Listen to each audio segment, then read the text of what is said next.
All right, here we go. This video is going to explain my time at Conner Prairie.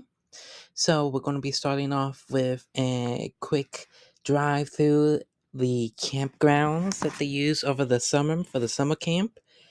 And this is where I spent really 2 weeks of my time at Conner Prairie at. It was really nice because I got to see something that you necessarily might not think is public history, but something that Conor Perry really wants to re-emphasize and work on is the action of play being a helpful tool to learn history, nature, and a sense of kinship.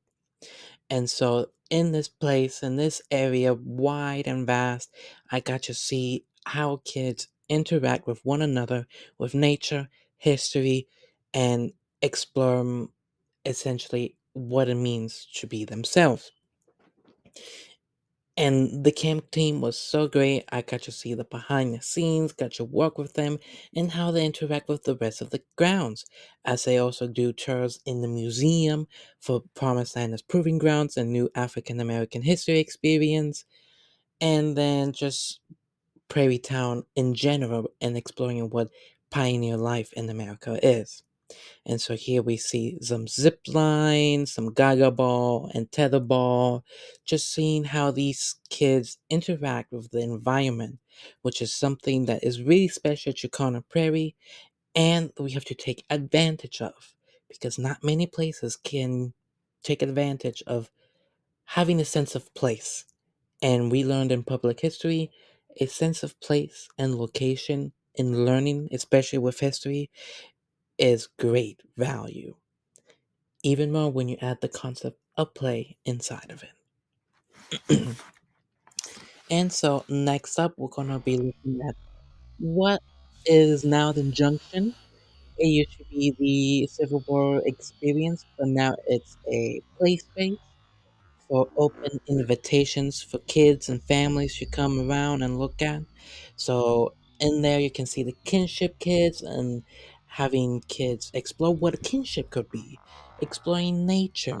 During the civic season, there was a wish wall to invite guests to answer what their wishes for the 250th anniversary of the United States would be. So they got to use some of their civic abilities and democracy to explore. And this is close by the treetop and other grounds that I got to work with. Next here is the new reclamation building. I did spend some good time here looking at the new exhibit and seeing how Conner Prairie has made its mission to retell the history of Indiana, especially for the voices who have been unheard or erased.